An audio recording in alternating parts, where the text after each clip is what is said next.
St. Louis, Missouri, Memphis, Tennessee, Chicago, Illinois, Denver, Colorado, Silver Springs, Maryland, Little Rock, Arkansas, Salt Lake City, Utah, Houston, Texas, Atlanta, Georgia, Seattle, Washington, Minneapolis, Minnesota, and Kansas City, Missouri, home of the FIBA World Cups matches, soccer matches, and they're going on. And they've been some very good matches, and we had matches in Kansas City, but they're going on all around the country. So maybe we want to say, welcome to lunch with the Missouri Team of Commerce for June the 27th, 2026.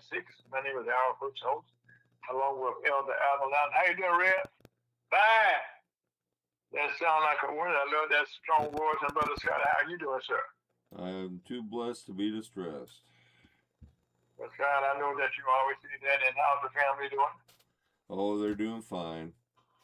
They're doing fine. Well, that's even better news to hear. So right now, we hope that you hear from Chuck the Door. I'm going to reach out to him today. We can get him involved with us. You know, he's been on a hiatus here for a little while. So we want to thank you for we are broadcasting live on Ferguson USA, HotTalkRadio.com, on YouTube, Facebook, Twitch, and Instagram from beautiful Woodson Terrace in St. Louis County, that's North County, and also St. Louis City and all of Missouri. And we want to say thank you for making that up for your weekend since 2015. And now, without further ado, we have prayer with Elder Alden Lyles, who's the pastor of the Walnut Farm Baptist Catholic Church, located at 5547 Lillian Avenue. That's in St. Louis City, 63120. And we have a lesson and a prayer from Elder Lyles, who is the pastor of the Walnut Farm Baptist Catholic Church, located at 5547 Lillian Avenue in Missouri, 63120. And that's what you hear. There will be that other Elder Alden Lyles, pastor of the Walnut Farm Baptist Catholic Church at 5547 Lillian Avenue, St. Louis, Missouri. Elder Lyles, welcome back. Bow our heads. Heavenly Father, we thank you for a day that we have never seen before. Most of all, we thank you for your wonderful gospel, how that Christ died for our sin, was buried, and rose again. I continue believing to the saving of the soul, continue to make heaven your home, before you sleep and after you sleep. Heavenly Father, we ask you that everyone in Bible land or the bibliologist land be happy about this wonderful lesson that's going to go forth today. It's a little different than what you've been going through, but everything changes with us, but they stay the same with God. And help everyone have a wonderful fellowship this afternoon and really take heed to this word in Jesus' most precious name. Amen. Amen. We thank you for that beautiful prayer, and we thank you for that things will be different as we move forward. Every day is a different day than the day before.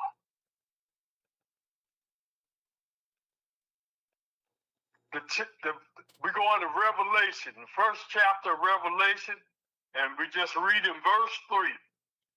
Verse 3 in Revelation, the last book in the Bible. Okay. Oh, yes.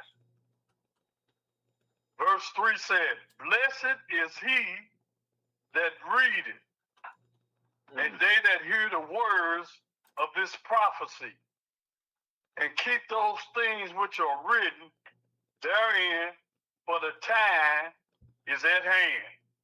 Time is at hand. Amen. Now, we're going to go to the book, a wonderful book with a man after God's own heart, which is the book of Psalms. Okay. And the chapters, the numbers is 37. Psalms 37 number. Psalm 37, yes, sir. Book of David. Yes, sir. All the wisdom in the world you need. Find it. Psalm someplace. Okay, Reb, I'm ready to go. The topic of this is blessings to the righteous. Okay. Verse 1 said, "Fret not thyself because of evildoers, neither be thou envious against the workers of iniquity, for they shall soon be cut down like the grass, and wither as the green herb. Trust in the Lord and do good, so shalt thou dwell in the land, and verily thou shalt be fed. Delight thyself also in the Lord, and he shall give thee the desires of thy heart. Commit thy way unto the Lord. Trust also in him, and he shall bring it to pass. And he shall bring forth thy righteousness at the light, and thy judgment as the noonday. Rest in the Lord, and wait patiently for him. Fret not thyself because of him who prosper in his way, because of the man who bringeth wicked devices to pass. Cease from anger and forsake wrath. Fret not thyself in any wise to do evil, for evildoers should be cut off. But those that wait upon the Lord, they should inherit the earth. For yet a little while, and the wicked should not be. Yea, thou should diligently consider his place, and it should not be. But the meek should inherit the earth, and should delight themselves in the abundance of peace. The wicked plotted against the just, and gnashed upon him with his teeth. The Lord should laugh at him, for he seeth that his day is coming. The wicked have drawn out the sword, and have bent their bow to cast down the poor and needy, and to slay such as be of upright conversation. Their sword should enter into their own heart, and their bowels should be broken. A little that a righteous man hath is better than the riches of many wicked. For the arms of the wicked should be broken, but the Lord upholdeth the righteous. The Lord knoweth the days of the upright, and their inheritance should be forever. They should not be ashamed in the evil time, and in the days of famine they should be satisfied. But the wicked should perish, and the enemies of the Lord should be as the fat of lambs. They should consume into smoke. Should they consume away? The wicked borrow and pay it not again, but the righteous showeth mercy and give it. For such as be blessed of him shall inherit the earth, and they that be cursed of him should be cut off. The steps of a good man are ordered by the Lord, and he delighted in his way. Though he fall, he should not be utterly cast down, for the Lord upholdeth him with his hand. I have been young and now am old, yet have I not seen the righteous forsaken, nor his seed begging bread. He is ever merciful and lending, and his seed is blessed. Depart from evil and do good, and dwell forevermore. For the Lord loveth judgment, and forsaketh not his saints. They are preserved forever, but the seed of the wicked should be cut off. The righteous should inherit the land, and dwell therein forever. The mouth of the righteous speaketh wisdom, and his tongue talk of judgment. The law of his God is in his heart. None of his steps shall slide. The wicked watches the righteous, and seeketh to slay him. The Lord will not leave him in his hand, nor condemn him when he is judged.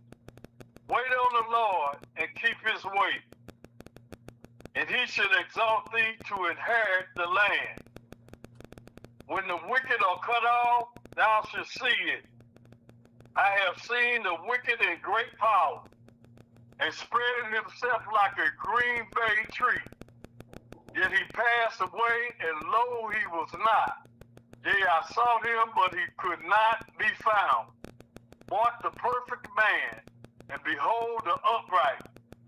For the end of that man is peace, but the transgressions should be destroyed together. The end of the wicked should be cut off, but the salvation of the righteous is of the Lord. He is their strength in the time of trouble, and the Lord shall help them and deliver them. He shall deliver them from the wicked and save them because they trust in him. Amen.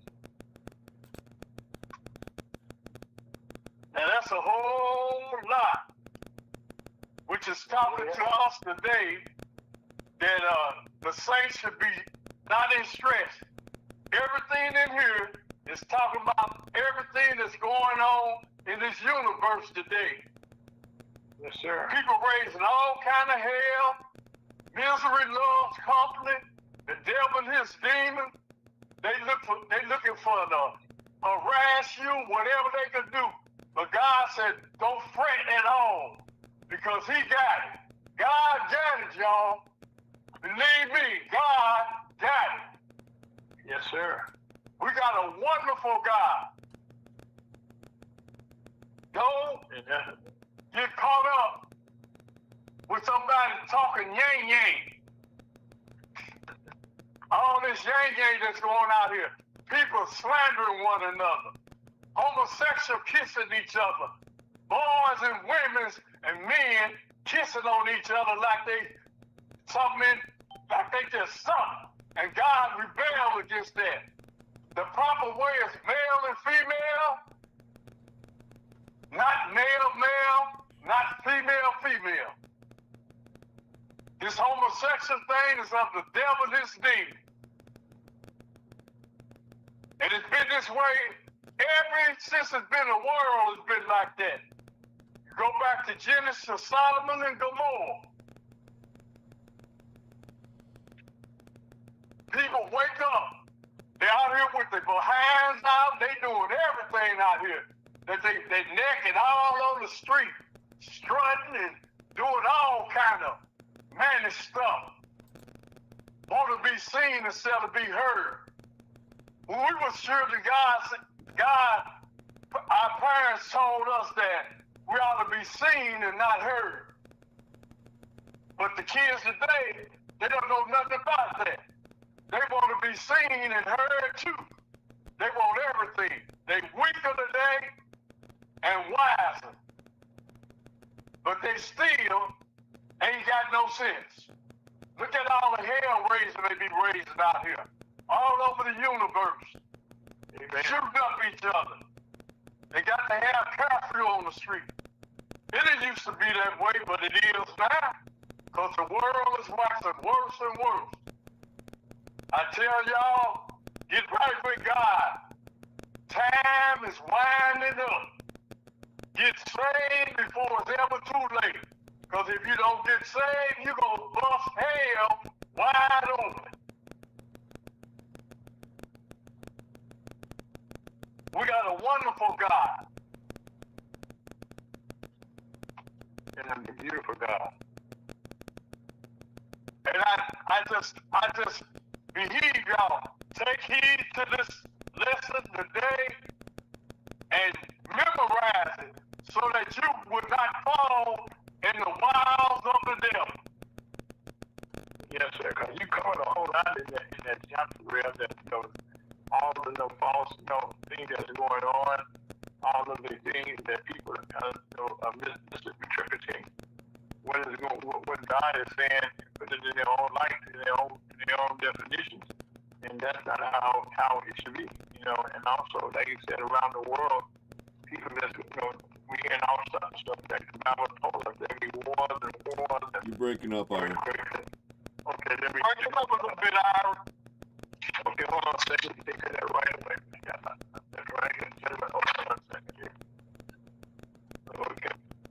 Bible said there'll be wars, rumors of wars. Yes. You better go ahead. Mm-hmm. You better now. We can hear you better. Okay. And so I was saying, as we have read through the Bible, what you just said here, there's all this been defined a long time ago, and everywhere we look now, there's distrust, there's misunderstandings going on, and we just have to keep focused on what the Bible said. Like you said right here, this is just a map to tell us this is what's going on in reality. And if y'all notice something, You're breaking up, Brother Allen. This lesson is telling that Satan and his demons going to be destroyed, and all the wicked people that's going along with it. You have to get off your speaker. You're breaking up. All the wicked people, well, the enemy is messing that up. The enemy controls all this technology out here. Y'all need to know that. That's a fact, but we need you a little clearer, everybody. But am I clear okay now? No. No, you're still on the speaker. You're still on your speaker. Well, I'm going to wait for him to speak. No, you get to, put it, come out and speak and then use your regular telephone like normal. Well, I'm going to put the telephone on my ear. Yeah. There you go. There we go. Hello? Loud and clear. All right, yeah. But it's a lot of wickedness out here. God wants us to hear him. Yeah. Wow. It's wonderful out here right now for the Lord to take care of us and keep us out of harm's way every day. Amen. People, love the Lord. Please. Love him. And love one another. Stop fighting with each other, harming each other. Stop that. God forbid. Yes. Please, I beg with you, please, stop all this wickedness out here. And the other loud, we all pray that because right now, here in St. Louis, babies are getting killed unnecessarily. At an early age, people got these guns out here, and everybody's not selling issues, with talking to each other. They just want to go fight with somebody. That's what they want. They're taking vengeance, and vengeance belongs to the Lord. Yeah. That's why the Lord said, be quick to hear, slow to speak. Well, we need to pray that for not just here, but even around the world. Okay, as we just look at what's going on, no one, seems we want to trust anybody anymore. There's a lack of trust. Whatever we all do nowadays, Israel. Well, I'm going to pray right now. Heavenly Father, we thank you for your wonderful gospel. How that Christ died for our sin, was buried and rose again. And Heavenly Father, we know you can do anything but fail. So we thank you for what you have done, what you're going to do, and what you're still doing. And Heavenly Father, we know everything is in your hand, and we know you got it, and we know sooner or later, all this going to wind up, where we all that need to go to heaven, going to heaven, all that going to hell, and Heavenly Father, we just thank you for continuing to wake us up in this ungodly world, because it's waxing worse and worse. But while we're here, we're going to preach the gospel, tell people how to be saved before it's ever too late, and continue to have love one for another, in another, and to another, until Jesus come back. Amen. Amen. We thank you for that prayer, Elder Lyles. And we thank you for the lesson, because people just like you said, as Revelation said, read. I mean, there's a lot of stuff you can read and then analyze that and come with your own conclusion. But always compare. Don't take one source. The one source that we have found reliable over time has been the Bible. what is this? 2026. 2026 years, okay. The Bible has been foretold before then, and there's nothing. Amen. And nothing, and what it was said then, it still holds true. And we talked this morning, okay, about Adam and Eve, that Eve didn't do anything wrong. God didn't give her the message He gave to Adam. When He gave Adam that charge, Eve wasn't even reality. She was still a part of Adam's body. So you can't blame her. It was all on his. It all fell on the man. The man that sent up and said, "I made a mistake. I was wrong." Yep. But anyway, Rev, that's what people don't want to do. Is people don't want to apologize, say, "I made a mistake. I was wrong." They don't. And at some point, we all gonna be wrong. Yes, sir. But we have to own up to it and say, "Hey, I am sorry. I did not mean to do that." It don't hurt to apologize. No, it doesn't. Clean your heart, clean mind, clean heart, and then God can come in. And then God can come in. Well, I want to thank you so much for this beautiful message today about how we can get along, with each other, and work together, no matter where you are. So we want to thank you for joining Lunch with Mr. By Channel Comment on a beautiful Saturday here in St. Louis, and the storms over, rain starting to fall, thunder and lightning, but guess what? We're still here with you. And we just want to say thank you so much, okay, for making us a part of your life.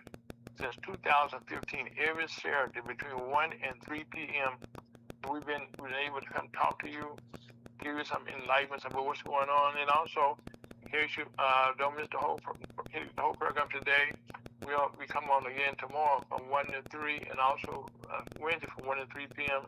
in our entire Central Standard Time. But again, said thank you. Please share with a friend. My name is Aaron Folks. That's Elder Aldo Lyles. That's Scott Owen. We said thank you for being a part of your weekend since 2015. Love you. Life is good. Scott, take us out of here. Amen. Amen.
Chamber Commerce for a beautiful Saturday here in St. Louis, and hope it's nice where you are. First of all, okay, we want to start off with prayers. I said prayers because this is no rumor, but down in Venezuela, we have to pray for the country. Not only have they had a major earthquake, but they came over another earthquake, and these earthquakes were like 7.2 with the first one. In about less than a minute, it was followed by a 7.5. And this is according to the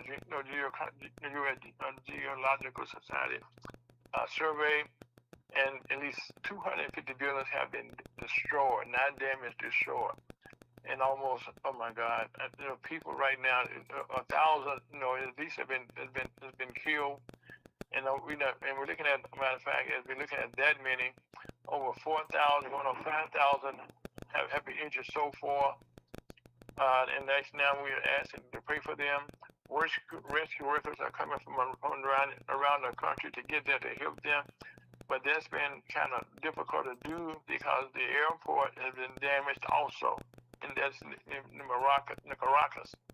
And so right now, we're going to keep them in our prayers. And also every week we give our report on the measles, and unfortunately, that is still starting to increase. Last week we reported, that we were looking at, saying that hoping that things would go opposite direction, but we got 43 new cases have been reported. And that's not good because right now the record, from last year was 2,288. And right now we're looking at 2,073. And these numbers are the highest since 1991. And what this does, it puts our country in the measles eliminated status. We were clear for measles back until then. So right now, people, please get your children vaccinated. They're out of school right now. They're going to daycares, and please make sure that they're vaccinated because they're around other people. And this is something that we can control. They can get your vaccination, for your measles, from your doctors and your health departments, and normally they're free for these vaccinations. And so right now we ask you to please be aware of that. And also in the church, we ask people to pray all the time. But there's a major war simmering, I should say. Now, in our country here, and it's between the churches right now. The Southern Baptist Convention, which is the largest Protestant denomination in America, it's the first step to bar women from preaching out of the pulpit.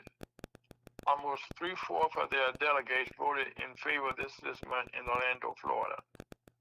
And this is not a good thing. Right now, as more women have become leading roles, like even in the Trump administration, he appointed Reverend Paula White, I should say, was named the president created a new office of faith, the faith office, White House faith office. And so now this is something that she's over that, and so men is not exactly crazy about it. But also around the world, as we go fighting this, around the world, across the waters they were put it, and watch Sarah McCollum was installed as the 106th Archbishop of Canterbury to lead the Church of England, the first woman in their 140-year history. That is something to be thought of. And also in this country, Bishop Marianne has led the Episcopal Diocese in Washington State since 2011. But where this is going as well will be something to watch. So please keep your eyes on that. And also, the Vatican rule also, with women, against women also, the Vatican rule this week that only an ordained priest or deacon can give a sermon at Catholic masses. This will reject a request from German bishops to allow sermons by women or other people, other lay people. So this is something that's not what you call good. Also, events that are going on in our country, we're saying that this week, U.S. District Judge Sparkle Sookanan, Sooknanan, struck down the Trump administration program, systematic alien verification for entitlements, what they call it SAVE. This is use all of our personal data.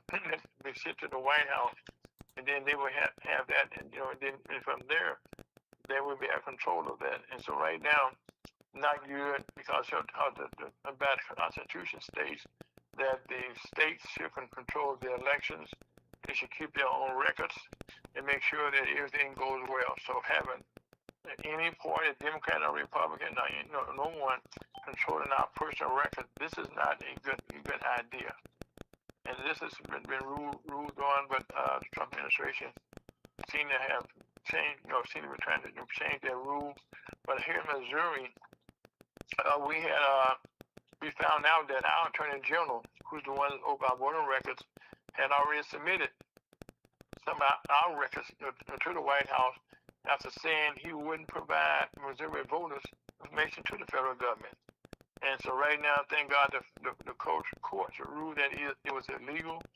So right now, the information that you have should be your information, and you give it to the state or where you vote at. You're being honest about your fact of who you are, and that's how that should be kept that way.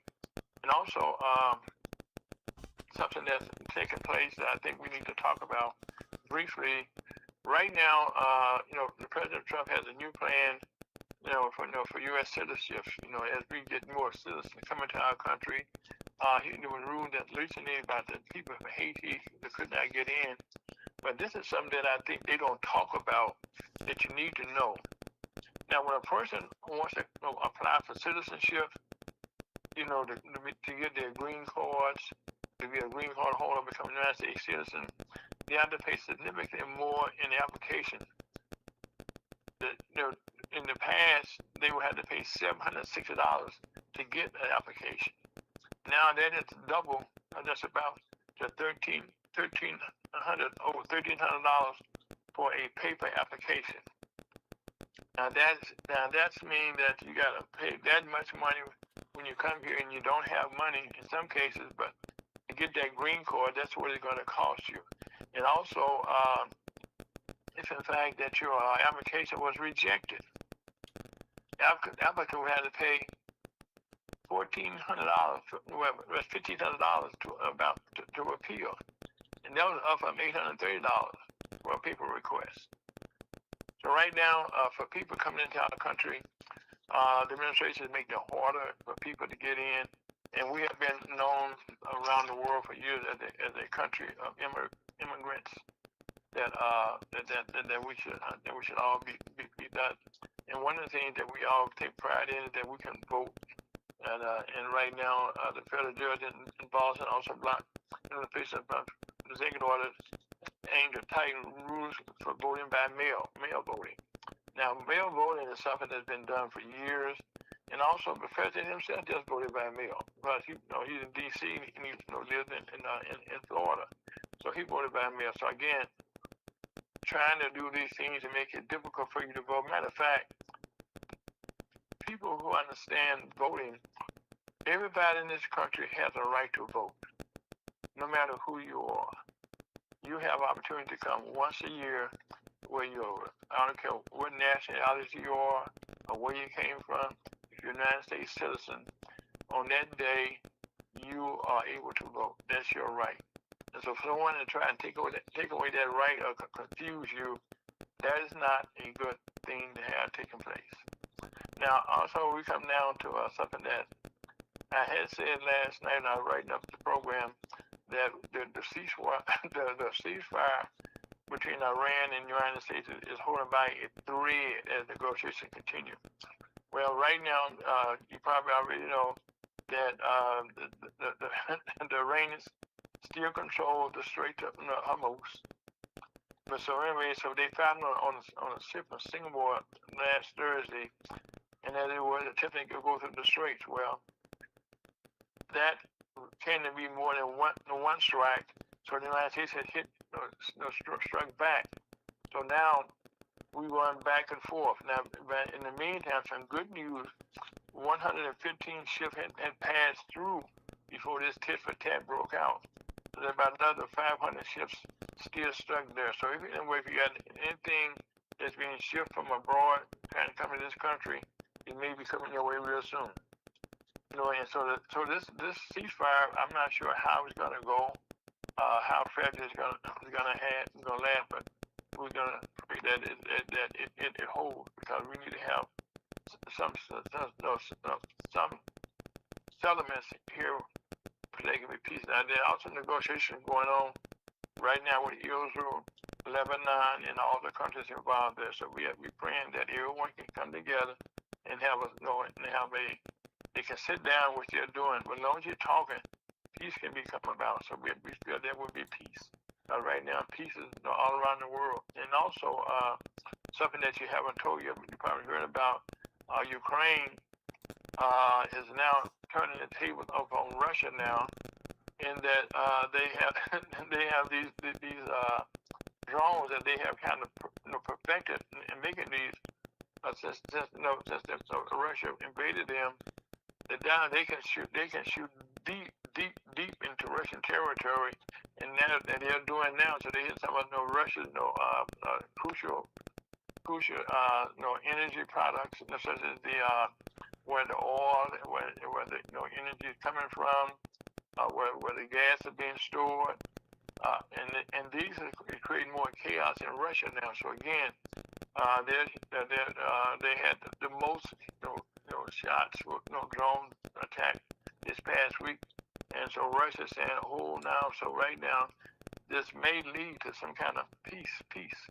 And also, when you're watching sports, and the Olympics, not the Olympics coming our way, but in basketball, the Knicks won the championship, but in the WNBA, we have seen that become more of a popular sport, thanks to a young lady, named Caitlin Clark, who came out of Indiana and who set all type of records as a shooter.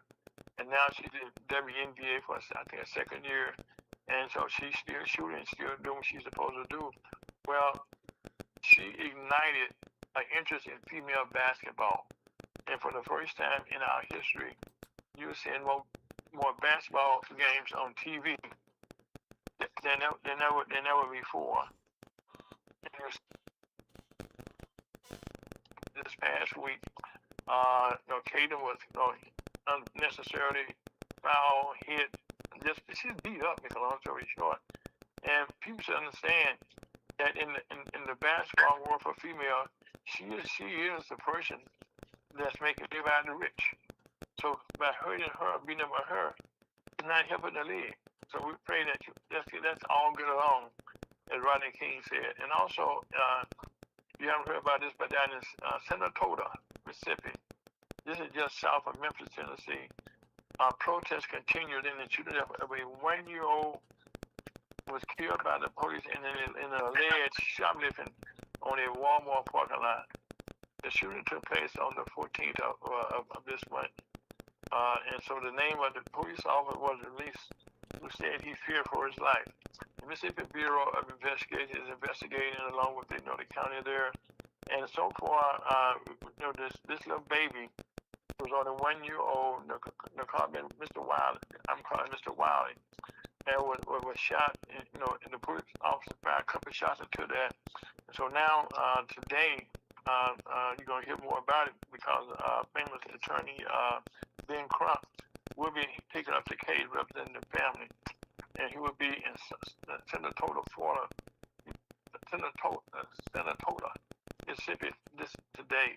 So please for this young mother and her family, and also in here in St. Louis this past on Friday with another shooting last night.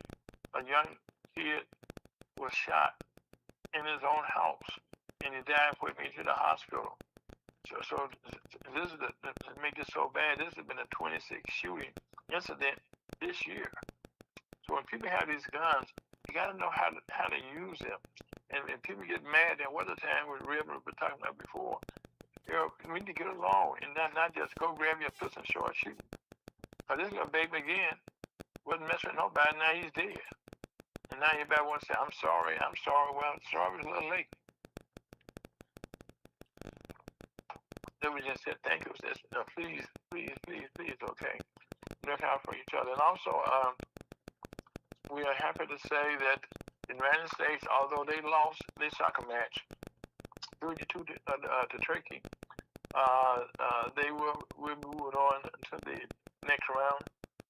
But they had already qualified for the round of 32, which is a good thing. So right now, there is a chance that we can bring it in. And soccer right now has become more of an exciting thing for our whole country. And we happen to have some of the matches here. And I got to admit, circumstances out in college, okay, and it just a great pleasure to see that this is taking place. And also, in our excuse me, in our politics, our president and Vice President J.D. Vance, Vice President Vance got a book out, so he's on a book tour, and he's been making the rounds. And so he was speaking at a conference, okay. Most recently, he compared himself to Richard Nixon. And we'll talk about this more later on, but I don't think we can compare President Trump and J.D. Vance to Trump, in the majority to Richard Nixon and some of the things that they are doing. But right now, we are not at peace with no one in the world. And right now, tariffs are being raised even more so as our president taking the threat. I want everybody that they disagree with. And this revenge on people that he don't like, it's not good. Every president in my lifetime has always tried to bring our country together. When the election takes place, there are no more Democrats, there are no more Republicans, there are no more independents. We're all one party. And so now there's this divide. And matter of fact, it used to be sort of, but now it's openly being done. Well, the Speaker of the House just came out the other day saying, I'm going to be your protector, that's not his job. His job is to pass legislation that can get our country back in the right direction, make sure that we had the right bills passed. This past week, we had a bill that was desperately needed for affordable housing. And there was a bill that was passed by the House and the Senate with bipartisan support. And normally you have a big press conference, and everybody come down and have goodwill, and the president come in and sign the bill. But President Trump at the last minute said, I'm not going to do that. And so that thing didn't take place. But I had to check my records, okay, but I'm more sure that the bill still can become law in 10 days, whether it sounds or not. Otherwise, because right now he cannot, he cannot, it would be overridden if he vetoed it. There are majorities in the House and the Senate to override a veto. So we see how this turn out, but again, it's a lot of bad publicity. And also the divorce rate is down to 6.49%, a 30-year fixed according to Freddie Mac. And also the Federal Reserve Bank is holding interest rates unchanged as they prepare for a possible rate hike. And this is under the new Federal Reserve Bank President, Kevin Walsh. And so now we're going to see how this is going to turn out. But so far, inflation continues to go up. The prices, for things that we need is continuing going up. So we're going to continue to pray that, that even right now with the new tariffs being imposed, that's not helping our country. Not that our country, the people, everyday people go to the stores and who also be able to enjoy,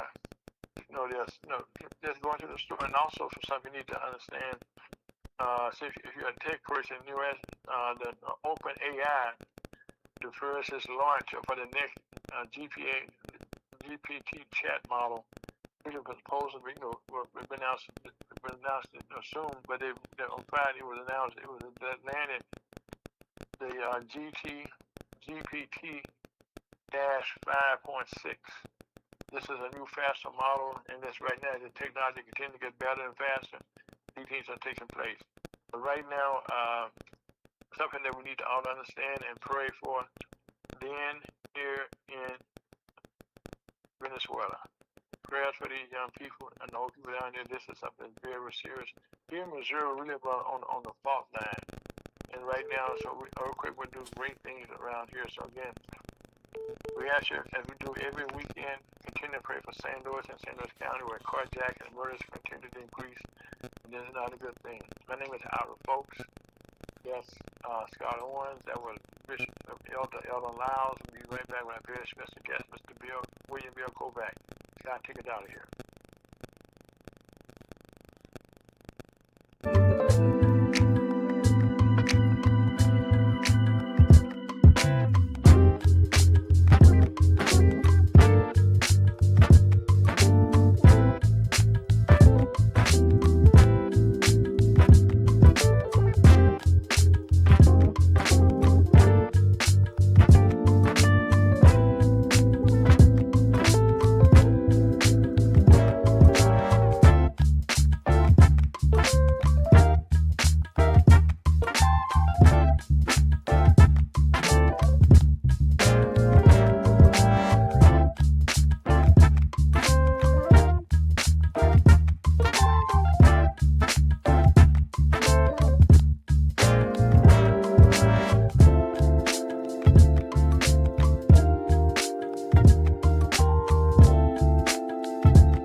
7th, 2026. My name is Ira Folks, and we're happy to have one of our favorite guests.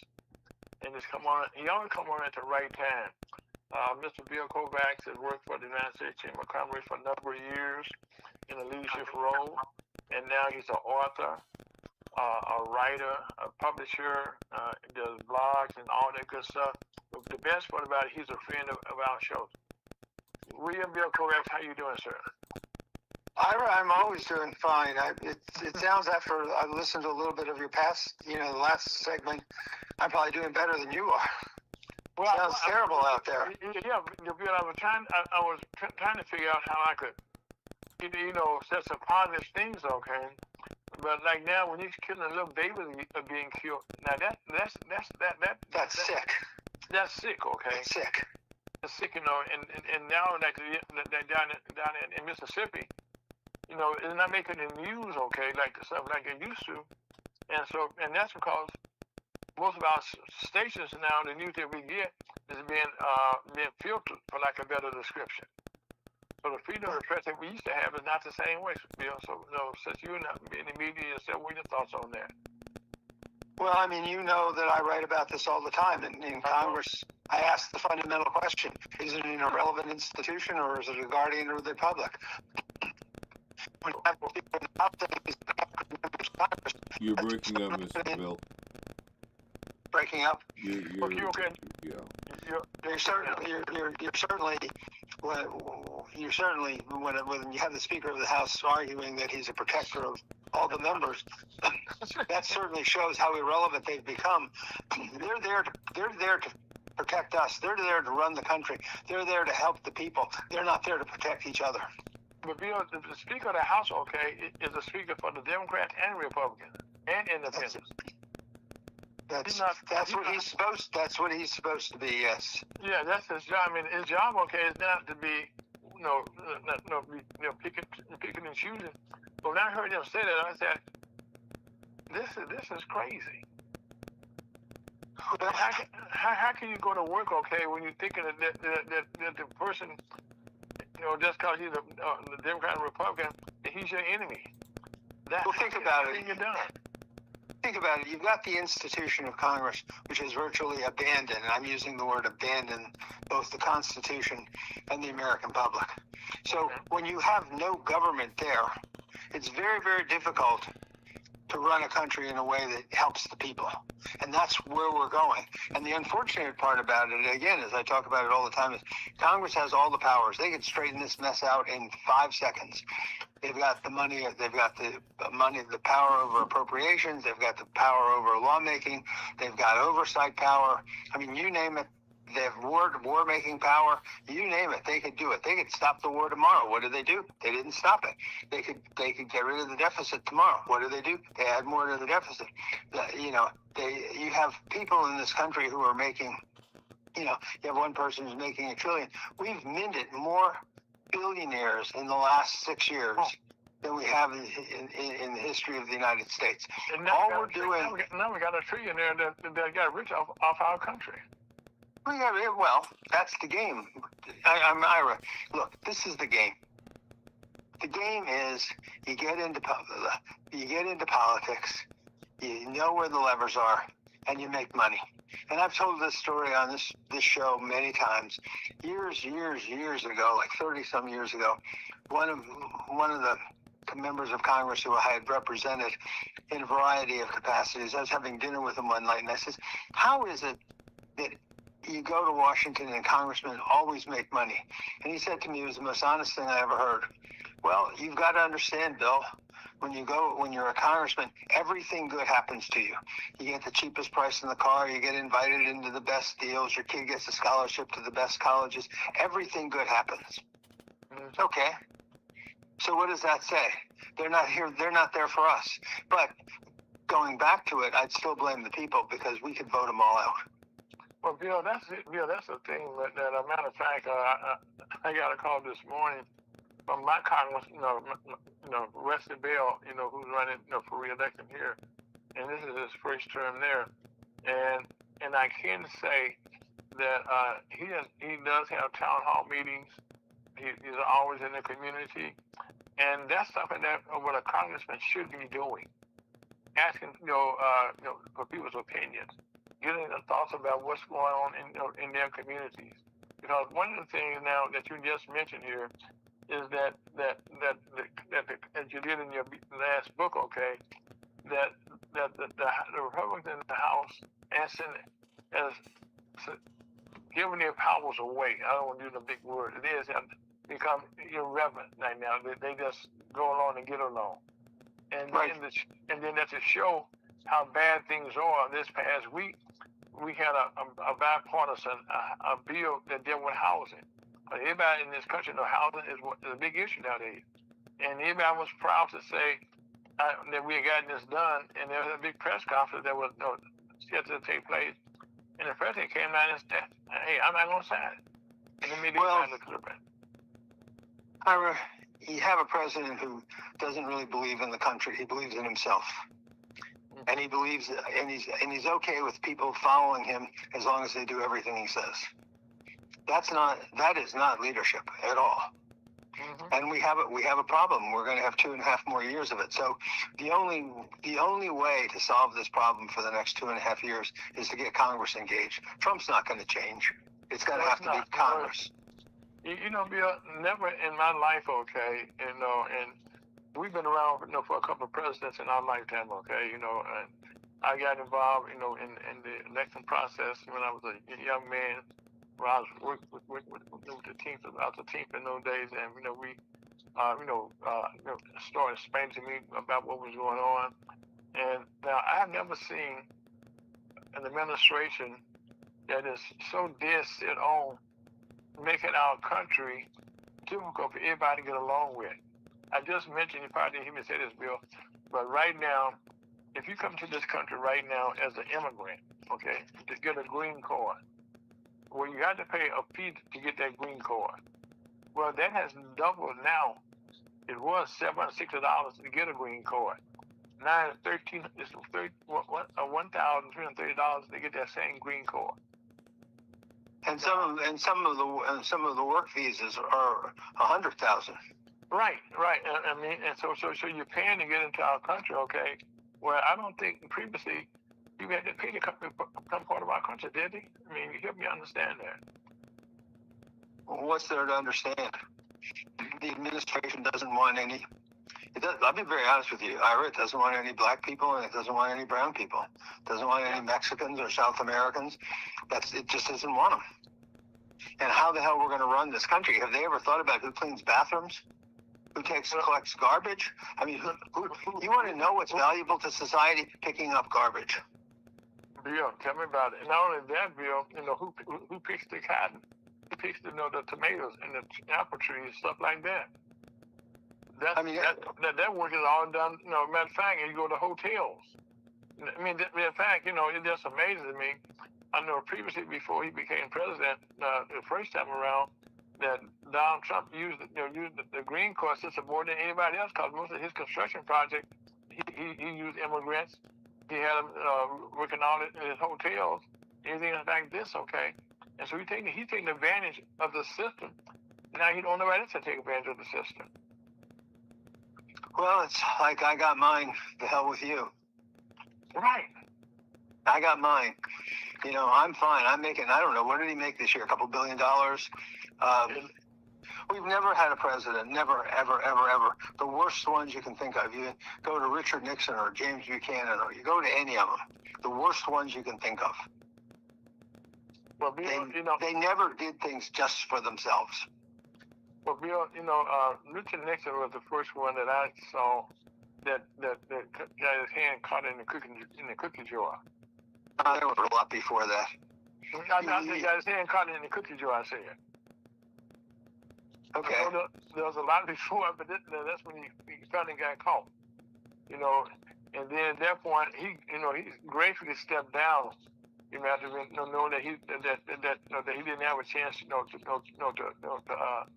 have the Senate and the House supporting him, so he resigned. Now, where we stand now in our country, with the House and the Senate right now, when they get in office now, Bill, let's be honest about it, they are fearful of losing that seat. Yep. And they don't want anybody to run against them. And what Trump has said, and I just call his name here, that when he's the people that voted against him, and this revenge bill is just something that this country has never seen be so blatant before. And that's what just blows my mind. Look, the only way you settle it, somebody's got it. I preach this all the time, and I'm tired of preaching it. The Constitution has 3 branches of government, and the primary role of each branch is to limit the power of the other branches. When the Congress of the United States decides it's not going to limit the power of the presidency, the Congress becomes irrelevant and the president becomes the autocrat. That's just where we are. And until Congress decides to do something, it is totally irrelevant as to what is going on. Trump is going to do whatever the hell he wants to do. He wants to have a 4th of July. He's going to have a 4th of July party about him. Who the hell cares about him? I mean, the other day when he had that event on the mall, they're saying only a couple thousand people showed up. I mean, nobody even wants to see him anymore. But the Congress is still locked into him. Yeah, because right now, on TV, most people don't want to watch the news anymore. Because all they're doing is talking about what Trump this, Trump that, Trump this, Trump that. And one of the programs that I know you and I followed for years was 60 Minutes on CBS. Right. And now they have new ownership there, where they took out Stephen Colbert because he was criticizing the president, and so other talk hosts now. So right now, those in our country, what made us so famous, Bill, was freedom of speech. And now every time we look up at freedom of speech is under attack. Yeah. Now we're fortunate enough here that we've been able to speak our minds, tell it like it is, tell some fact that you don't hit no place else. And that's why on this thing with the tariffs, not with the tariffs, but the increase for citizenship fee that's going up. Well, I haven't heard about nobody talk about that before. And that's something that people need to understand. That there's a cost and we who live in this country should feel fortunate that we didn't have to pay all that.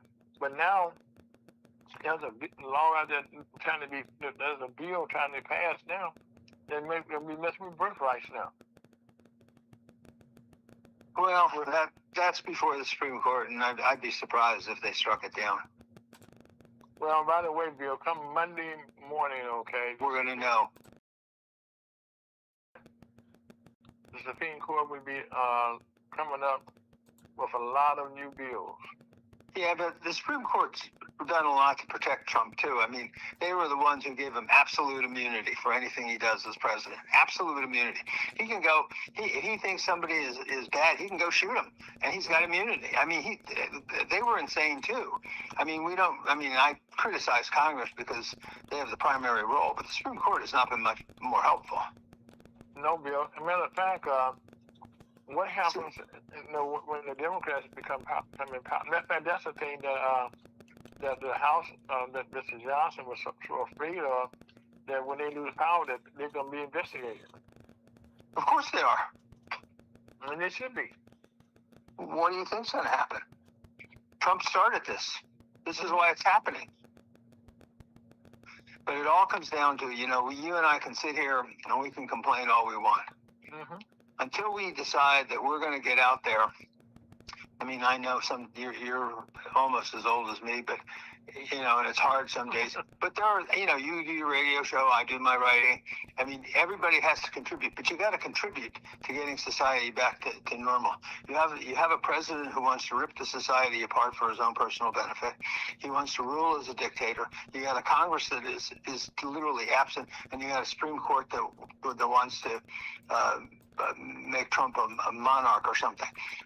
I don't know what the hell you do other than get rid of the entire, it's the only people you can get rid of. Get rid of the entire United States Congress. They're totally, totally worthless.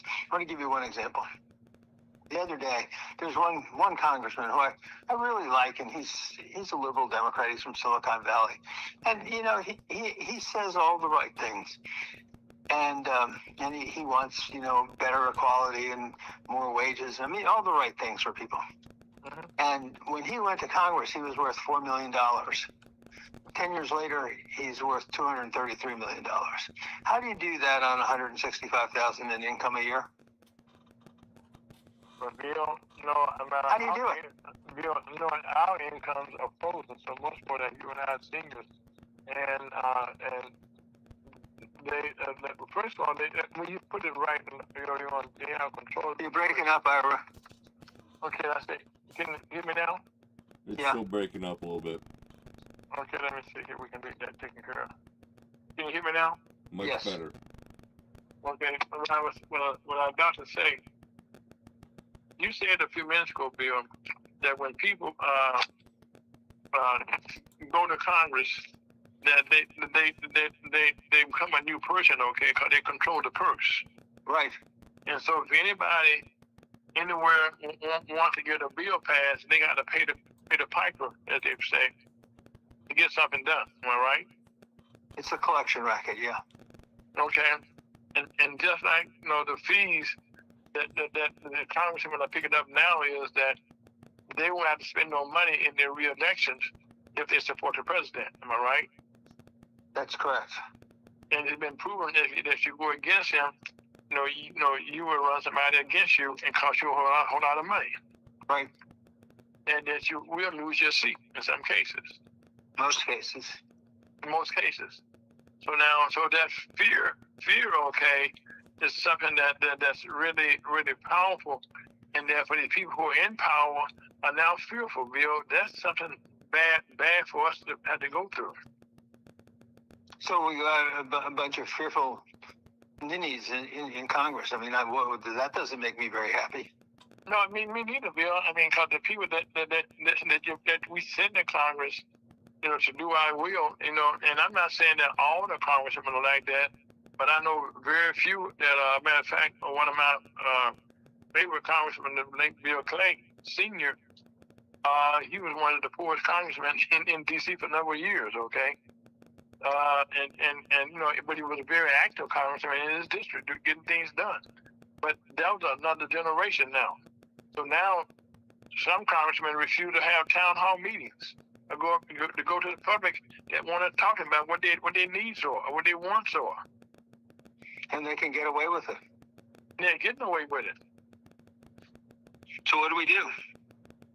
Well, look, Hungary, the country of Hungary in Eastern Europe had a similar situation with their president, and he was there for 16 years. He ran everything just like Trump, ran all the newspapers, bought everything, and they voted him out by 60%.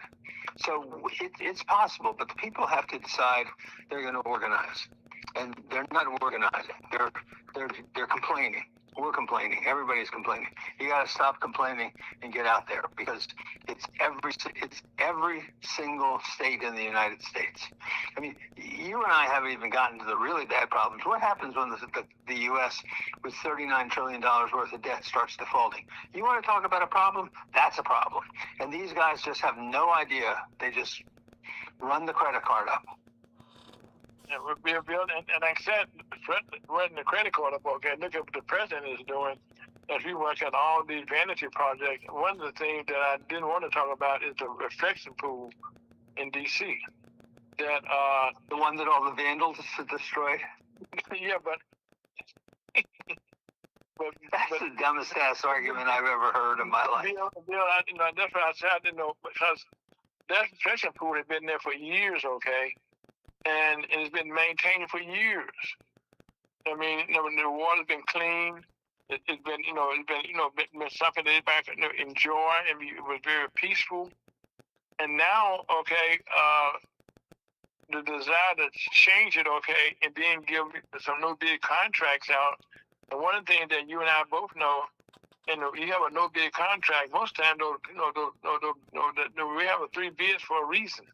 Yeah. But because just because your friend can do something doesn't mean he can do it right. And the same thing has been taking place all over D.C. I know you up there closer than I am, but I can imagine going around D.C. right now. all the buildings that being defaced, all the things that all the the monuments are being displaced with something totally different and stuff. But the reflection pond, I don't understand how someone can go down there and cut sabotage. It's almost impossible, Ira. To get in the water, to go down to the bottom of the pond. I'm not quite sure how deep it is, okay, and to hold your breath that long, okay, to do that without being in a scuba diving suit is impossible. I don't think it's that deep. I know, but still, you got to be up on the water to get it done. Do you know how many hours it would have taken to go, I don't know, 4,000 feet or whatever, and cutting something and nobody saw it? Right. I mean, but look, we're all tolerating Trump. We know he's lying, but we tolerate it. We know. That's the thing, Bill. We become accustomed to him lying and accepting the lie. But the lie, but like I said, he's still going on the past election back in 2000. When he lost. 2000. Yeah. Yeah, in 2000. Okay, where even his own vice president said he lost. Even all the courts, 60-some courts said that he lost. His own attorney general said that he lost. But in his mind, okay, he won. But it's amazing, okay, how this shows us how one person thinking could change the whole world in a negative way. Well, there's some good news in it. One of which is that when he realized that he probably couldn't defeat Iran, he at least backed off.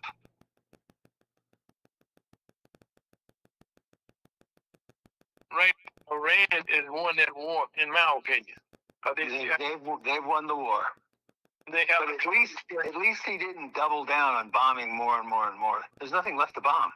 Well, right now he's not bombing, but he's still shooting something over there because he's attacking them again now. Because the ship, I think it was three or four ships got attacked. Was it 3 or 4? I only heard one. Well, at first it was one, then they said it was 3 or 4. But again, this is the information that we're getting, okay? But see, the verification process is kind of hard to do in this case. Look, anything you get from the government at this point in time is a lie. Yeah. It's just that simple. There's nothing I could ever believe that the government puts out that isn't doctored. There's no standard for truth. Government under law can lie to you. Police can lie to you. Everybody can lie to you. You can't lie to them, but they can lie to you. They lie to us every day, and we sit here and take it. But see, that's part that gets me, okay? Nowadays, you have so many federal people that if you talk to someone, if they question you, they're gonna force you to get a lawyer just because they accuse you of something. Right. I mean, and that's just the fight there is that it's a cost it's gonna cost you, and we're not talking about the regular everyday lawyer that you gotta get. You gotta get a lawyer that knows the lay of the land in Washington D.C. to go to the courts. Well, that's the point of the whole thing of what they're doing. They're there to just punish people for speaking. Right. But we all know what the problems are. What does the country do? Do we go on a work strike for the whole country? Do we get millions of people into the streets to say he's got to resign? I mean, something big is going to have to happen. If the Democrats take over, he will probably be impeached in the first couple of weeks. Which he knows that. He knows that. And if they take the Senate too, he might even get convicted. Which you guys got to look. He doesn't know what he's saying. He lives in a world of illusion or delusion. He's not running the government. He's running everything by personal preference. Mm-hmm. I'm just not sure any longer that he can stay in the position. I think they've got to move him out. Well, Bill, right now, okay, he's not a constitutional scholar, so he probably does not know half the Constitution. And that's why the first time he was in, he didn't know the powers that he had. but he was an opportunity. There's some people around like Stephen Miller, some other people, okay, who have certain hatred, okay, that they're allowed to go out and do on their own because because he trusts them, and then trusting them. See, this is the first president, okay, that I ever saw in my lifetime that's on TV every day. It's disgusting, isn't it? Yeah, I mean every day, okay, every day. You know what I mean? You know, and that's the thing. When does he govern? Well, he barks orders. That's governing for him. Well, I guess the thing that keep coming to my mind is that come the next election, you know, J.D. Vance will probably have a challenger from Rubio, and you know, and so which would be good for the Republicans, and it'd probably be a free for all in Democrats. And so now what the president is doing, anybody he thinks may run on the Democratic side, that he's going to attack them right now. Mm-hmm. Trying to give them, you know, put them in the mud or drag their names down. Right. This revealed, you know, I guess some countries where you have had these, these dictators come to power. We read about them, but it's hell living through something like that now that you're not used to. Like here in our state of Missouri, you know, the judge blocked the information being sent for them to control the voter in this state. Well, our governor, not our governor, our attorney general here, you know, he already said that he was not going to send out information, you know, to the White House, you know, that he's going to stand all the way up and be tough. Well, we couldn't find out that he had done it secretly without telling anybody. You know what I'm saying? That's amazing. Yeah, after it's truly amazing. But after, you know, having all the press conference, well, no, I will not do that. No, this is wrong and stuff. Well, that reminds me of the old joke. How do you know when a politician's lying? Yeah. Their mouth is moving. Well, Bill, right now, in Missouri, I always tell people all politics are local. All politics are local. Well, right now, one of the saving graces in Missouri is our Constitution. Now, us, if we have a law that we want to change, make a new law, or we want to make some changes, we have, we can have a petition signed.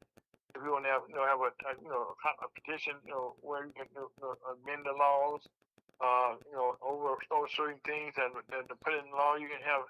When you win, by a simple majority, it means that you have won. Well, here in Missouri, we now have we're down one district now. We can't say this totally out. Missouri's own first district in St. Louis is the only one that's blacks, okay, we have leadership. So now what they wanted to do is there'd be a no sales tax. Now, you and I both know they're going to get that money from someplace. Yeah. You know what I mean? And they found that the government the state of Missouri is going broke.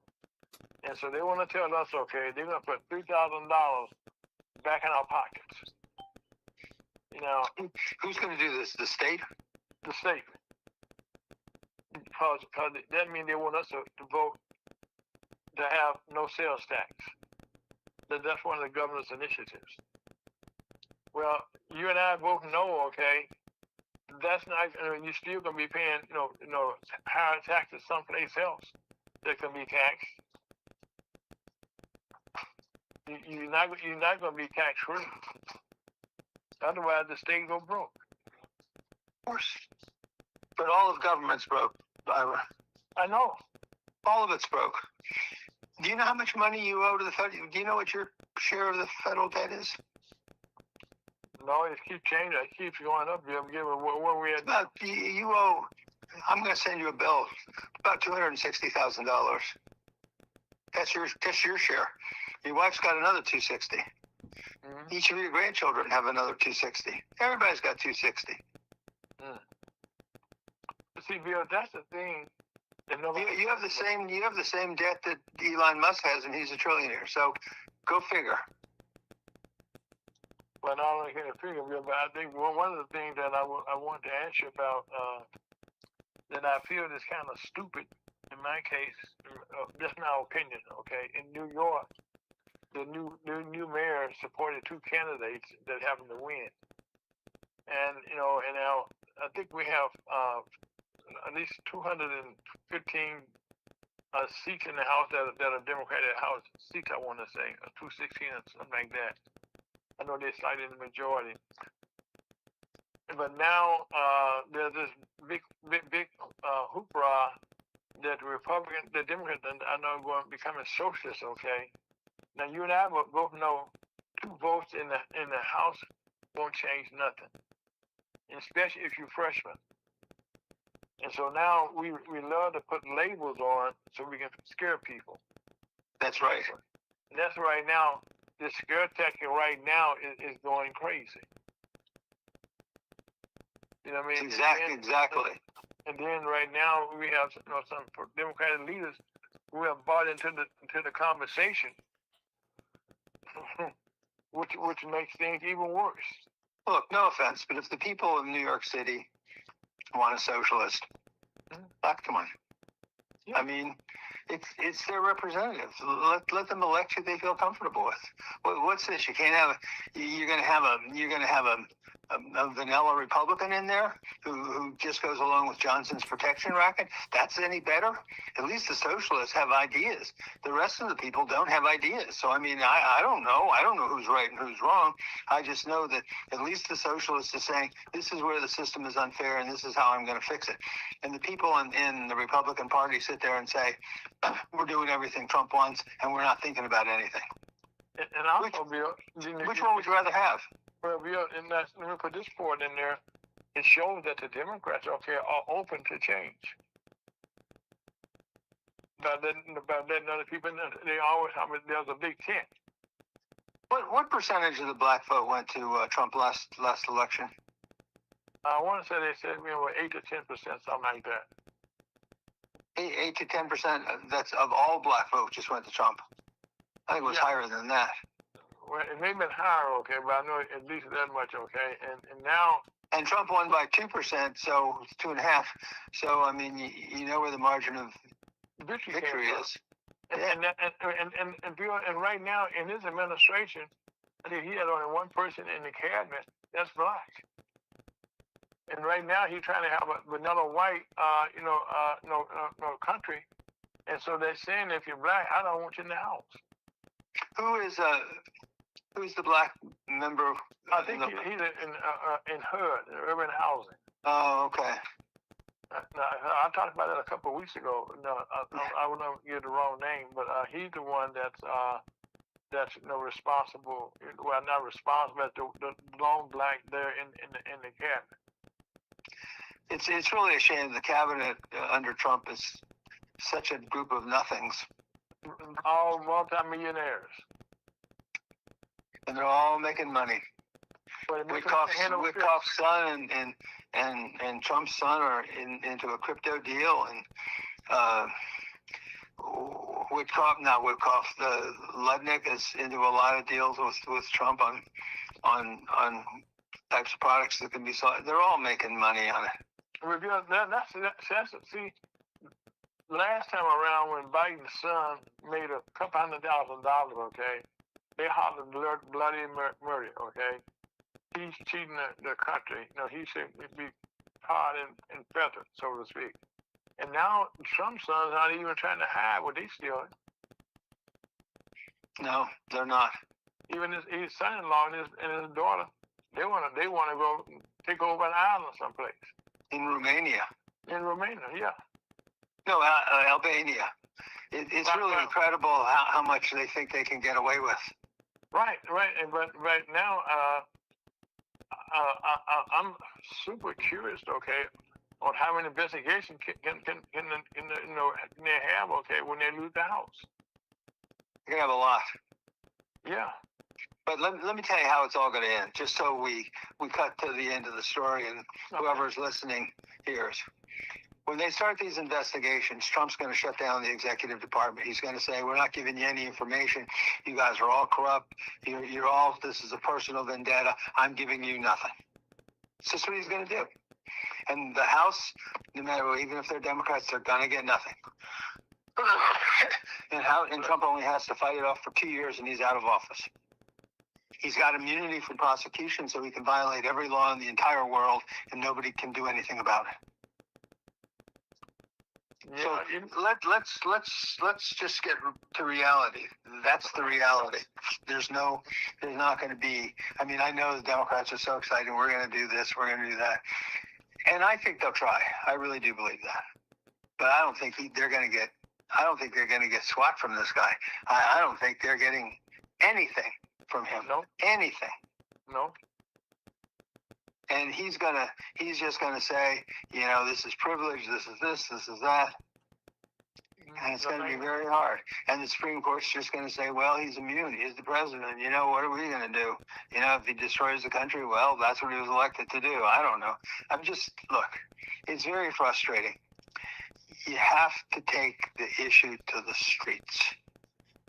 You have to have a 50 million person across the United States protest. Or you have to stop. You have to have work shutdowns. You have to do something that is dramatic, that says to the Congress, you got to listen to us. And as long as you sit there and say, oh, well, we'll vote you out in 2 years and, you'll go do this, and that, it's not going to help. It's just not going to help. It's not going to help at all. Nobody's... Bill, one of the things, okay, that I asked myself, whoever becomes president next, if it's a Democrat, how many changes how far can they go? I hate to use the Humpty Dumpty theory here, of putting the country back on the right path. Like I think what Obama successfully done, what Joe Biden has successfully done, around the world, because now we have no friends. We have none. Because even the lady that was from Italy, who was trying to be nice to the United States, she just got blatantly insulted. Yeah, he does insult everybody. At least he doesn't discriminate against who he insults. He just insults everybody. But Bill, unfortunately, when he insults somebody, we all insult somebody. Yeah. How he speaking for us? Well. And that's the thing that I cannot imagine what the next generation is looking at, because these young kids, something that Rev and I talked about, today, part of the show, was that the Bible talks about wars, and you're going to hear about the rumors and stuff. Well, we beyond the rumor stage. You said there be rumors of earthquakes. Well, we beyond the earthquake stage. We actually no rumors. We got an earthquake. We just had two take place down in Venezuela.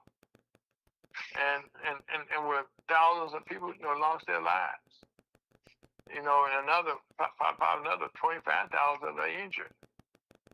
And these people, have everything they had is gone. Or they had 250-something buildings that got destroyed. So there's nothing now, okay, for them. For all these people, okay, that just got rid of a dictator, by the way. Where they just went through, where we're trying to go through ourselves. And it's not a good feeling. No, it's not. And for us not to, and one thing that the United States was known for years was being friends with the world. Mm-hmm. That was our strong suit. Well, we certainly told the world where to go. Well, and also, Bill, this got me the other day. He was saying that, the president was saying that he wanted, import some grain or some stuff with the money that he's taking back from Iran. Well, the farmers and stuff here, that's what their job is, to produce it, and therefore you just sell that we're not going to buy your stuff. I'm bringing it for a foreign country into this country. Right. That doesn't. If I was a farmer, anybody that's raising anything, wheat, cotton, vegetables, fruit in the field, whatever, for you to sell, you're gonna take my money, the money that you gave back. Say in the case of this ceasefire, Iran was broke when they went into this whole deal. All they had was supposedly some uranium, but now they got all their money back. Yeah, I don't know if they got it all back. Well, I think they got some of it back. If they got any of it back, it's not good. We argue. I mean, I keep on coming back. We argue what's good, what's bad, but we're not doing anything about it. But Bill, I know I had asked what we do, and you mentioned we can protest, but we have done that. And you vote out every member of Congress. That's something you can do. You can do that in November. Vote every incumbent out, everyone. Get a whole new Congress. Let's see what happens. Get another 50 million people to protest the president and ask him to resign. So have a work stoppage. I mean, I don't know. You're going to have to do something dramatic. You're going to have to do something dramatic that's that's legal. And so you're limited as to what you can do, because if you do something that's illegal, they're probably going to kill you. Well, right now they can do that also, because that's why you have the ICE out there. Matter of fact, for the sake of conversation, though, ICE office is about not too far from my house. Okay. Oh, you're lucky. Yeah, okay, Bill. Yeah, and I will admit, okay, we used to have a lodge there that catered to the Hispanic community. Well, anytime you would pass by there, they had some slot machines and stuff. Okay, that facility would be full of people. When you pass by there now, you see one or two cars, and so quietly, they remove the people here from our community, and most of them, we didn't have a lot of crime where I live at. I keep on saying, I don't know how we're going to keep the country going when we get rid of, 10, 14, 15 million people who are the day workers. Right. And that's the only thing that keep this country going. If you ask me, and I know everybody would disagree here, who's more important, the guy who cleans the bathrooms in an apartment building, or the guy who sits on the top floor giving orders? I tell you, the guy who cleans the bathroom. Well, the bathroom, I hate to give this analogy on the air, okay, but when that part of our body stops up, okay, everything is autistic in the world. So when the bathroom stops up, you get immediate attention. Right. And immediate attention. Immediate attention. So it would just make good sense, okay. But again, no one will want to give the plumber, credit, okay, for what he does. But you're a plumber, okay, you got a lifetime job. Mm-hmm. But you still have the guy at the top making tens of millions, and you still have the guy at the bottom making 30,000. You see, Bill, right now, that 1%, 10% that runs the country in the world, they're happy right now because their investments are up. And that's what the president seems to be concerned more about the stock market, what they're doing, and not about the people. Affordable housing, affordable food, affordable gas. You're breaking up, Ira. Okay, let's see here. Who in our government cares about the people? Can you name anybody? Anyone? Well, other than a new elected mayor out here, she's fresh on the job. So, and also I seem to think, I know a couple of mayors that seem to have their head in the right spot here in the community. But those it's a handful. Okay. Maybe I should re-ask it. Who in the federal government cares about the people? Now I don't see nobody. That's the answer. Does anybody care? And what I'm saying to you is nobody cares. There's this huge study out by two professors, I think they're from Northwestern, and they went through who got what in legislation over about a 15-year period of time. They had like 12 or 15,000 studies. And the question they asked is, does the average person ever win? And the answer was, they only win when they want something that's also supported by the billionaires. Well, Bill, one of the things that I talked about, I think it was last week I mentioned, that there's a committee in the House, okay, who control the dollars. It's the Appropriation Committee. And that each congressman, they go to Washington, D.C., it's their goal to bring on some kind of benefits financially to their districts. Right. I get to the chairman of the committee, he got $188 million, or 0.3 or 0.4, something like that. And he was the chairman of the committee. The next person they got on that committee got $185,000. Now, the first Democrat that came in, number 52 on that list, was Mr. Clyburn from out in South Carolina. You know, and he didn't hardly get nothing. For him to be number 52. So what happened to all the other 300, almost 300 something members of the House that didn't get anything for their district? That's the problem. Yeah, so you have to look at, you know, who's there, you know, to fight for you. Well, I mean, if you can find somebody who fights for you, I mean, I just always come back to the same thing. If you really are in a problem and you got to try to reform the country, who do you go to? Well, Bill, right now nobody's going to listen to you. Bill, right now, anybody come up with, you know, want to talk about reforming our country right now will be so deep down, and that they have some very deep pockets. You know, to broadcast their message and push and make their point.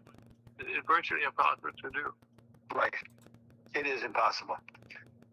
And I guess we should all give up and go home. But that's why right now on Ferguson USC HotTalkRadio.com, you know, we're fortunate, okay, that we can have back to yourself. You know, by the way, you don't talk about your blog, but you do some excellent blogs, by the way, on a Monday basis, looking directly at some of the issues that currently are going on. And unfortunately, when you shed the light on them, okay, it doesn't change the person. Trying to make them go in the right direction. They know they're being exposed. Well, it's one of the reasons I write as an independent, because the few times I've tried to write with the larger publications, the editor's always saying, well, you can't do this, you can't do that, you can't say this, you can't say that, Trump's going to be upset, you know, and by the time you're done, right, you have a vanilla. Right. And that's where we are right now, you know, like here in St. Louis, one of our TV stations, the NBC affiliate, they are controlled by, that's not true, not NBC, it's an ABC station. Ellison? Right. And then we also with Sinclair. You know, and they're both one station, they own two stations in the area now. Well, that's why nobody watches news anymore. Mm-hmm. Nobody knows what to believe. Right, and it's become a propaganda vice. Yeah. And that's where they keep their government connections. Their propaganda devices. Right, yeah, you know, and you know, and independent resources. Well, we try to, you know, talk about something, it gets stepped on. I I guarantee you, Bill, no one talking about the increased fees, okay, for people to get into this country. They become a nationalized United States citizen. Well, at least Fox News doesn't say it's fair and balanced anymore. No, It's about as unbalanced as you can be.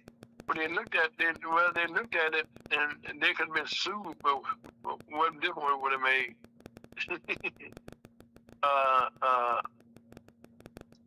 For them to, but to think that they're going to be any different, Bill. That's why I said, as we enjoy the freedom that we do have, that most countries do not have. Like in your case, you close to the capital, and you can go down to most of the buildings now, and look around and see what's going on, and not be followed. Why are you here? What you doing here? Nothing like that. You know what I mean? I just came to see. And It's pretty tough to get into a federal building these days, Ira. Oh yeah, I know. At the airport you got to have a special driver's license as your former ID, or bring your passport. And see, Bill, that's the thing about this, the change in the voting system. Whereas in your case, in my case, my wife and your wife, they want them to go get the original birth certificate, put in the vote. And they had their maiden name, and so Right. now a lot of people. I know my wife had her wife. I mean, her to go to her, and whether she had the passport, but that would be a hardship for a lot of people, married people, to go back. Saying they say that they living in a different state someplace, and then go back and get their birth certificate and get all this done before the primaries. Yeah, but the whole point of what they're doing in Washington, it's not so you can vote or fairness in votes. They don't want you to vote. They don't want you to vote. They wanted to, and see, Bill, that's the thing that I hate about the Republican Party now, that they're not trying to help people, get involved and say, we want to work with you. Democrats are. Hmm? I'm not sure how much the Democrats are. Well, since I have a new congressman here, okay, and it's not been around a while, he feels now that he needs to, it's been showing that he's trying to work with us as much as he can. But I never had a congressman that I've had these many town hall meetings, although they're virtual, at least he's been having them, in some cases. Well, at least he's not afraid to appear before the constituents. Right. And that's the thing, okay, that people need to understand. I pay the salary. That you get. I pay your vacation for you every year. I'm paying for your health care. Matter of fact, some of them, don't they get lifetime benefits if they've been so many years, Bill? Yeah. They get very good benefits. Right. So They get pensions for life, I think, after 5 years. Well, I can see now why Congressman Corey Bush would want to get back in to get that to qualify for that pension, because she was there 4 years. Well, she needs to get in for one more. Right. Well, right now she's running now. Then she wins the jackpot. Right. So I can see now why she would want to go back, and I wish her luck. Okay. And hopefully you hear her voice or West Bell's voice. I don't know who they were running here on our air. What's going to happen with this new redistricting in Missouri? Well, again, let me tell you about our Attorney General. Okay, if people not aware, he's the one that certified the petition. We had the petition drive that said they did not want to have that, the district out of Kansas City being removed. Now they had enough signatures, but the Attorney General, who's the one who certified, if you have enough signatures, is refusing to release a report until the day of the election.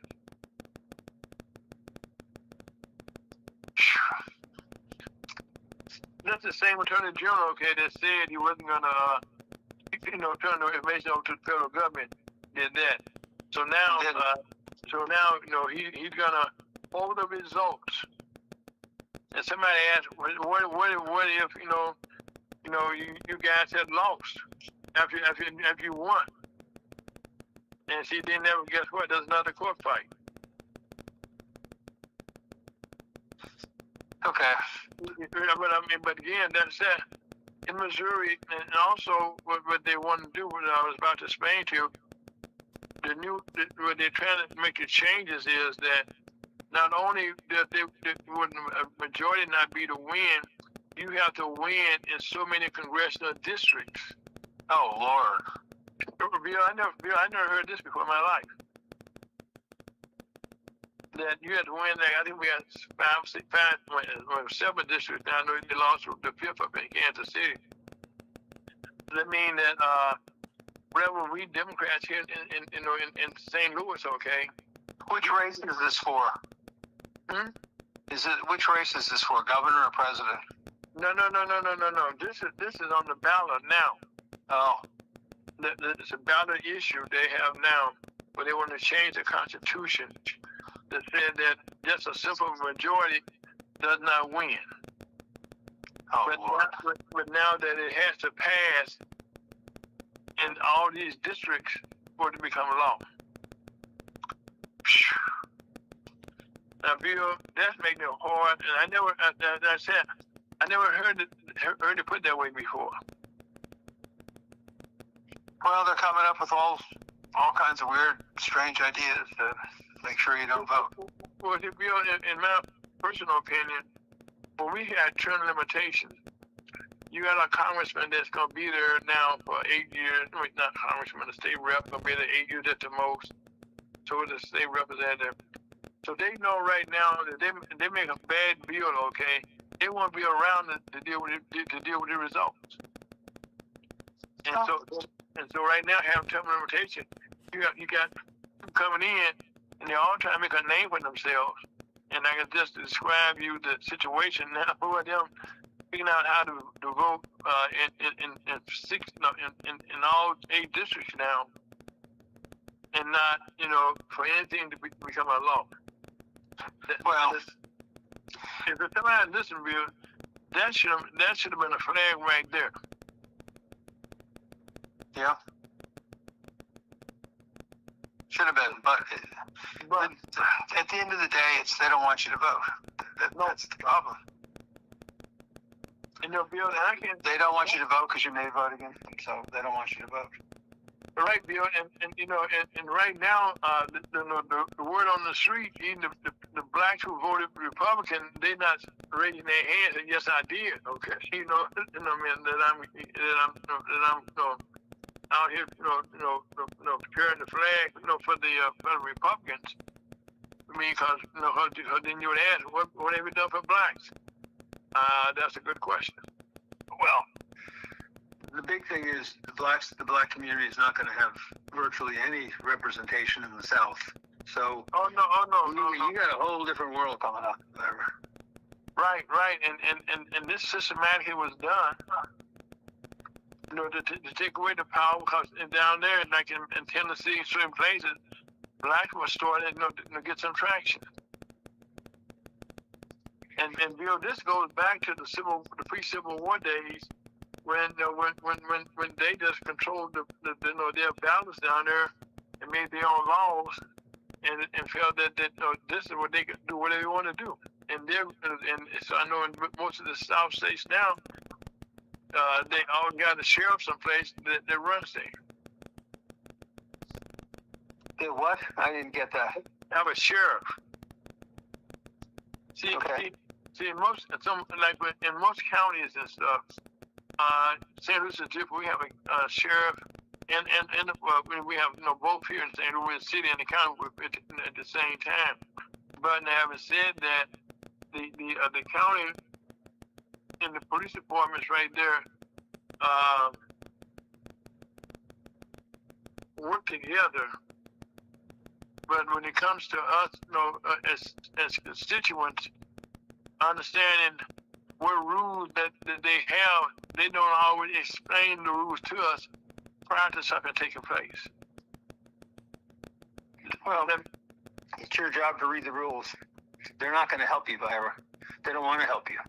But Bill, a couple of months ago, we had a meeting out here, and my wife walks our dog, and there a little small sign sitting by the stop sign, small sign about a meeting, okay, that was very important, but that we went to, but it was get away, and if you drive down the street, you wouldn't have missed it.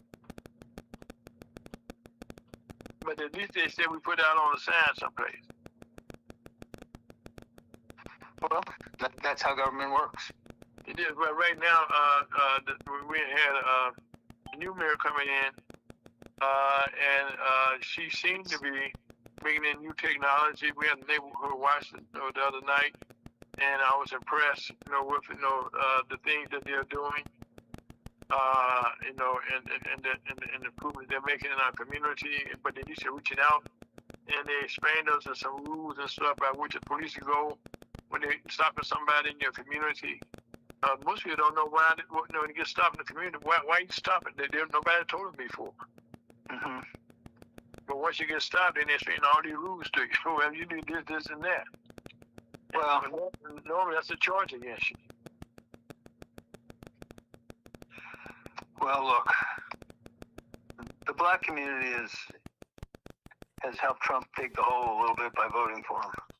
So I'm still looking right now for some black stuff. Yeah, I voted for him, but they're quiet. They're getting quieter. Well, the question is, what are they going to do about it the next time?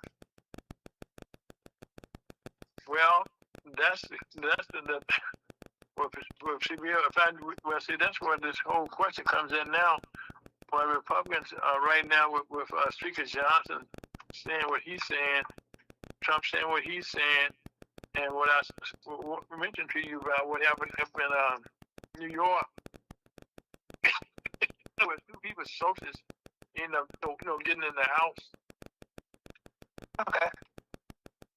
That's what New York wants. Let them vote for them. Who cares? Right. They're supposed to. I mean, we don't have. I don't live in New York. I probably wouldn't have voted for them, but if that's what they want, vote for it. Right, and what do they get? They get. But not having said that, okay. Now the party is being labeled by Republicans, okay, as being a bunch of socialists. Yeah, well. I mean, the Democrats could do the same thing. They could call Trump a dictator. I mean, and make it stick. I mean, but I don't know how far you get with everybody's, issuing a slur against somebody else. But I mean, Trump, anybody who really stands up to Trump may yell at you, but so what? That he can't really do much. Well, not to have you arrested. Well, he can, yeah. But eventually, the grand juries have not even been prosecuting, have not even been indicting these people. All right, most time they just, said, but again, by that time they spent maybe $50,000 or more that they didn't initially have, to spend to try to defend themselves. Yeah. That's why you have to do something bigger than just one at a time. Also, Bill, one of the things I want to get your opinion on, around the country, we got a new guy that's in charge of Homeland Security, with the lady that was removed. There are a lot of these Pulte. Yeah, right. Okay. These no, not him. I'm talking about the guy that was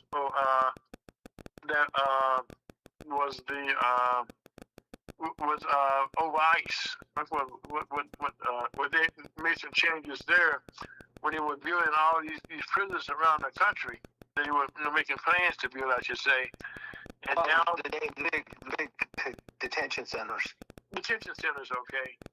And so now, as it turned out, most of the detention centers now will not be open. When they got, they could be closing.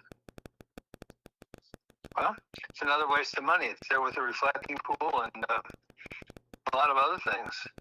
Right, and now, okay, we have our Defense Department asking for more money also.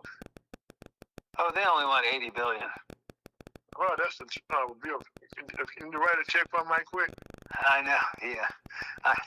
It's ridiculous. Look, you know, we fought a war that they said was going to cost under $30 billion, and we're now over $120 billion. So, and we're still fighting. And we're still fighting. It's government. Nobody's telling you the truth. They're going to tell you that the war doesn't cost anything, but they somehow need more money. I mean, but the people have to get involved in this, Ira. I mean, I keep saying that to you. You know, Bill, earlier in the program, I talked about the Southern Baptist Convention trying to eliminate women in the pulpit. And you know, and that's something that's going to be that's the largest partisan organization, and they voted 3/4, to go in that direction. I think right now that most organizations and most churches, okay, the backbone are women to make them survive. And I have spoken, had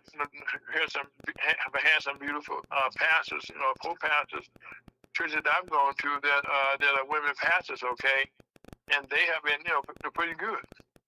5 minutes, Ira. Okay, thanks, God. And while our churches here are someone to go backwards, over in England over there, those churches are going forward. So we're going in the opposite direction in some cases. And the point is what? Well, that there's a little war about to cultivate women in roles in the church. I said. I have no problems with women in the church. Do you? No, I don't need okay. But right now the Vatican is come down saying that the women, that everybody can conduct a mass, which I used to be Catholic. But there may be either a ordained pastor, a priest or a deacon, but then they conduct masses and stuff. And so I'm seeing, like in the case of Paula White, Reverend Paula White, the White House made her over faith ministry for the White House. And so I guess some men I got a little picked off, okay, that she's in that position, sounds like. But it's these subtleties, okay, that we're going through that nobody talks about. Right. And then before we know it, it's right on top of us. But how many things can we talk about? I mean, it's overwhelming today what we talk about. Well, Bill, when I was preparing for the show, okay, it was like, this is one of the most, I had so many pages, okay, that surprised me when I was printing them out. I said, my God, this is so much, okay, that we're going to talk about is stuff that I had talked about before you got on the air. That stuff going in our country, and Reverend Loud, Elder Loud, in his message also, we was talking about in Psalms 37 about the confusion, okay, and then he started off with in Revelation, the first chapter, 3rd verse, that we should read more and get our facts together. We should. And that we're not doing those things. I was doing this presentation the other day to a book club, and they asked me what was the biggest single problem I had, and it's exactly what we're talking about. Just an abundance of information and an abundance of false information.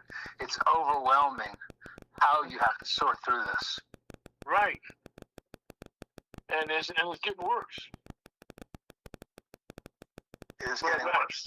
Well, right now, the AI and all that stuff now is starting to run the country. Yeah, well, they certainly run everything that you have a complaint about, and they don't let you talk to a person. Oh, right, you call someplace, rarely do you get a live person. And the AI, whether you like it or not, really most of the time can't answer the question. No. And then they go, then you ask, you waste your time about 3 or 4 questions, then they say, well, I'll pass you on to a representative. Right. You always, just for all of your viewers, you've got to hit 0 and ask for customer agent. That's what I do. I say, ask your supervisor. No, I need an agent. I need to talk to them. Most of it, if you do that, they let you through. Yeah, then that's it. No, talk to the farmer. Said I need to talk to you. Right. But Bill, we get down to the point that Scott let us know that we can close the end of the program. Okay. But I Thank you for having me. I want to thank you, Bill, for us having an open discussion about the issues that as we approach the our 250th anniversary in our country.